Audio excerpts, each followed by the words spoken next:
what impact has COVID had on the populations that you're studying and working with? I guess just for the context, when COVID started, I was working at a high school. And since that time, I've shifted over to the middle school. That's the pipeline feeder to that high school. During this time, I've had regular interaction with both the high school students that I already knew and now a new crop of middle school students.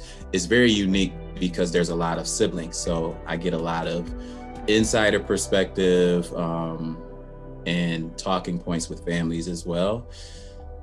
It's been a strange time for many reasons. I mean, I guess when we really just strip it down, there's often been the conversation of like family versus the educational institutions, the schools. How can we bridge the gap?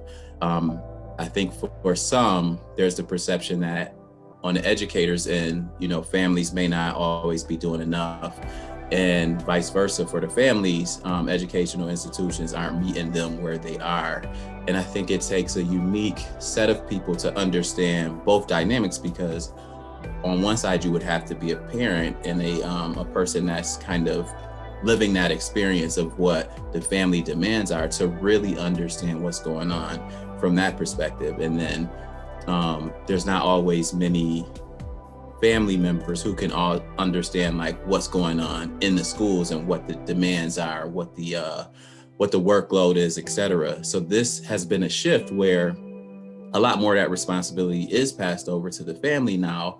And what I've been noticing is that it's now up to the schools and the educational institutions, the policymakers, et cetera, to meet the students and the families even more so at this point. So holding on to the traditional letter grade system, GPA system, is probably not the most fair thing to do as we're making a monumental transition into how this is working. At this point where I am, we are holding on to a lot of our core values, the way assignments are structured, the way grades are distributed, when they're distributed, the type of feedback that's given. I guess right now that's the best option, but I think that there needs to be some adjustment there, like there really does. I kind of feel bad because I'm not in a position to really implement that change, but we've certainly started the conversations at the building level. And that's one thing that I would really love to see. I think to the point that Julie raised earlier, we've seen a lot of students who have the hybrid option that are still electing for remote, which I totally understand. And it's primarily due to the uncertainty of the COVID disease. We don't know enough about it. We've now instituted testing, which in some ways is good, but in other ways brings a new level of fear. And when you put all that together, the actual academic content that's being learned is just not the same as it was. So to hold on to those types of standards just doesn't seem fair for anyone. It also doesn't seem fair to expect teachers to deliver content with the same fidelity that they would have been doing in a traditional classroom setup where we have tons of research, tons of best practices.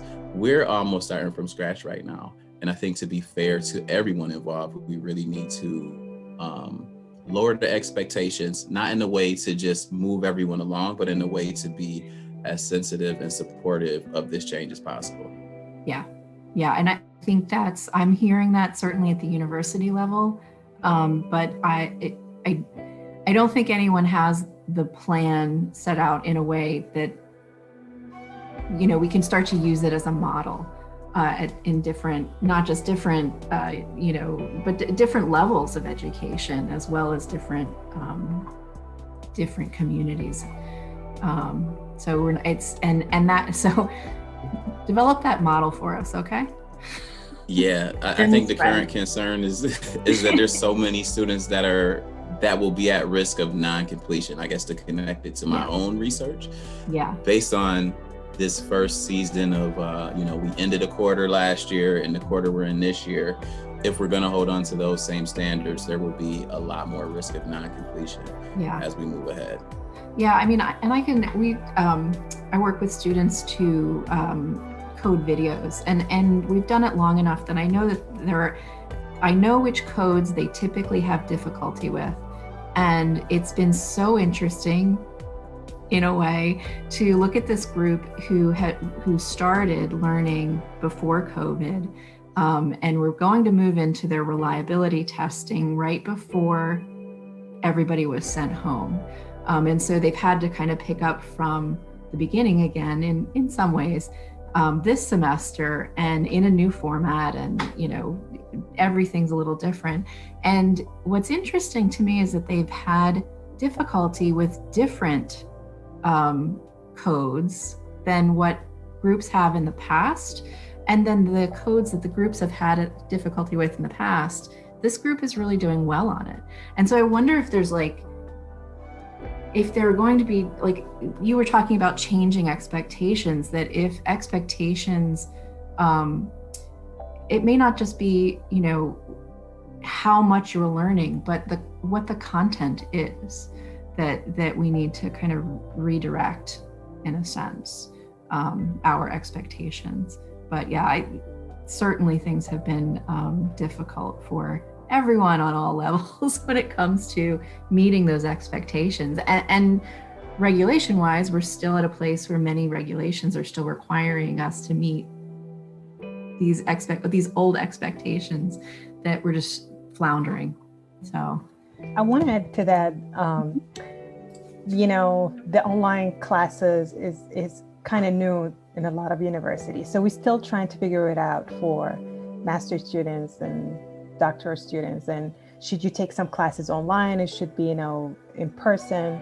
That's been a question that is going around before COVID.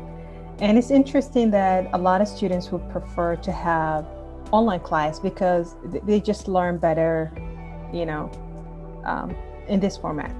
Some students would say, I would never take an online class. It have to be in person. It have to be the experience with the professor in class and the students in class, and the discussions and everything have to be in the classroom. And I think that's also I don't know, but it might be changing grading. Now we see that everything shifted online in Warner. So I don't know if students who've been comfortable taking classes online felt, this is my time, I can take A's and everything. But other students who are comfortable in a classroom setting, they may have different experience. And that's also get back to Cam's comment about what grading should we put based on the expectations and what really fits the student needs. I just want to add it because I'm in counseling, and counselor education is kind of therapist. So all our training is face-to-face, So I joined the kind of coffee time with all the counseling program students. Some of them just started, some of them at their third year, fourth year. So I try to think about, because I've been went through all the classes. I've been taking all the classes in classroom, right? So I imagine it's hard for me to imagine I do group counseling classes by Zoom, and one coordinator to run the groups, and everyone just sit there, not really see each other. It's really hard for me to imagine that how these classes take. And because the specific requirement for counseling students, we all need internship, we all need a practicum, which means that we need to meet clients, we need to practice our skills. Yes. Right. And a lot of right now, all is telehealth. Is all just I see the clients by Zoom or by FaceTime, anything like that. It's really hard. If from my working experiences, and with both parents and our colleagues feel it's harder than we go to see our clients face to face. So from this point, I think the COVID really impact counselor parts. I think, at least I would think, counseling program, it is hard. It is. Well, and but this group is actually training on Zoom or online, and potentially then could be walking out to do counseling online. So in a way, they're being trained for what they're going to do when they leave. But I feel like because I do see like parents and I also see kids, so it's will not be big differences when you see parents because they're adults, they process very well. But if you see ADHD kids, you know, they're hyperactive, they go all over the place. Like mom have to keep reminding the kids, say, hey, you need to listen to Rachel, you need to answer her questions. It's a lot of pressure on both sides. Like I'm a therapist, feel like I'm so sorry, like I have to let the parents be with us. Like, you know, like this is extra things for parents. They'll be stressful to force their kids sit in front of the computer to participate in their virtual classes. Right. And help, really, they're using it in a very different way. Yeah.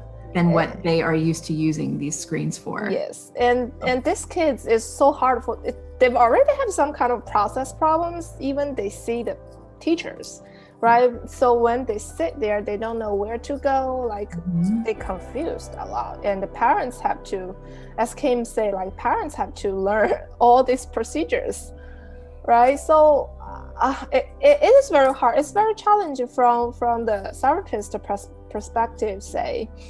And I don't know, like back to Warner School, I hope they can find, I think they're trying to build a connection. That's why they started the kind of meetings every month, like to connect all these counseling students to share where they are and kind of connect them, like yeah. So I don't know how they do it, but hopefully they can find a good way, because last time I joined their meeting, they have 2 students, they started a program this semester. I think this is their first year, so which means they kind of have none like real class. Yeah.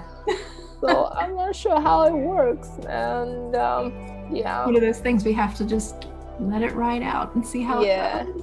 Yeah, maybe it's not the best or worst part. I think my concern is that I know we don't talk about other kids, but other students, but I do think about their practicum and internship part. Yeah, that's very important part of our learning experiences. And I wanted to add too. For even high school, college lab experiences, those are all hands-on, and you may be able to do a lot online, but what about those hands-on things? I mean, mixing chemicals together, things like that. You're just gonna have to catch your own frog. Yeah, I know, really. I mean, I know they gave that up at the high school level, but I'm still there in the college. And so that's where I think it's missing a lot. Attendance too, like what Cam said, is a real issue, because if I do have one student who does have ADHD and autism, he can't be online at all. His parents it's just ridiculous. He cannot stay more than 5 minutes. Yeah. So he is doing his work asynchronously, but how are we marking his attendance? Yeah, the only way we can do it is he does the work. Okay. Yeah. We've definitely heard a lot about how to, at the university level, they're definitely talking a lot about asynchronous learning and how do we handle all of those other little things. And it is definitely difficult, but in some ways, maybe it is opening up other channels of learning for some students who need that movement at their own pace or in a different environment. So hopefully we can find those things that kind of turn learning on in the right way through asynchronous learning. I agree. I agree. I can share my personal experiences. It's like, because all this coronavirus things, so all the kids stay home. So all the like interesting class, all the like this classes, it will be provided online, so we have more options. We don't have to stick in this area, so my kids can take New Jersey classes to improve her reading. Like my they can choose different Chinese schools from learning. So it's the opportunity at the same There time. are opportunities, yeah, if you have access to that, absolutely. Yes, even though I'm not taking classes, but I want to also add it to this part, because I hear from a lot of doctoral students who are first year, second year, third year, going through, taking core or electives, or, just finishing whatever they need to do before they jump into the proposal stage. The level of feeling overwhelmed, and it's, you're dealing with classes, you're dealing with COVID, you're dealing with, in the United States, you're dealing with the elections, and it's just a lot of things happen in 2020. And as students, you just have to do it. That's your part. As you graduate, you expect it to be excellent in everything, and you have just to do it no matter what the situation is. Yeah. And another part, I feel that also the faculty and the staff, which are our teachers and supporters, they really feel that, they are in a vague space of how would I adjust, grading or changing things for students in higher ed? How would I help them? Yeah. What would be, the flexibility level? Should I, if a student, have COVID and they couldn't do the work, right? Should I, give them A, B, C, or, mark it incomplete? Yeah.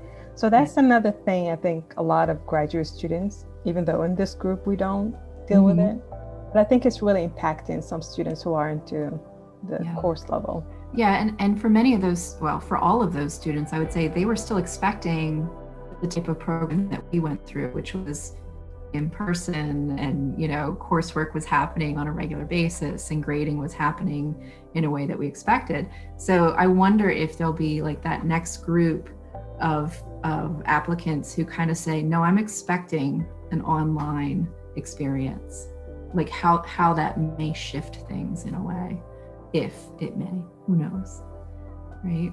Melissa, I see you're taking lots of notes. Did you want to chime in? Well, I was just thinking about so I started teaching an asynchronous course of a classroom of 123 freshmen. I just started this past fall, so this fall semester. And I, as an instructor, have never been in this experience. I didn't even know initially what an asynchronous course was. So I needed to learn that in order to actually be, even to start thinking about being an effective translator of information to these students. And they, as I said, are mostly freshmen and didn't anticipate having to take this course asynchronously. So, and a lot of them didn't know what it was after the semester started. And so I felt like we were all kind of in the same boat together. All of my students and myself trying to learn together how to navigate this new situation. And I did, it became clear that many of the students seemed to feel very comfortable with this format. Others really needed the interaction. And so figuring out how to balance that and meet the needs of different students when you're sort of have to conform to this format, it's really challenging. So that's what I was writing about, because I'm going to teach the class again in the spring, and I have a lot of ideas now about how to improve it. But at the same time, there are a lot of challenges. So I guess work in progress. So continual work in progress, right? Yeah.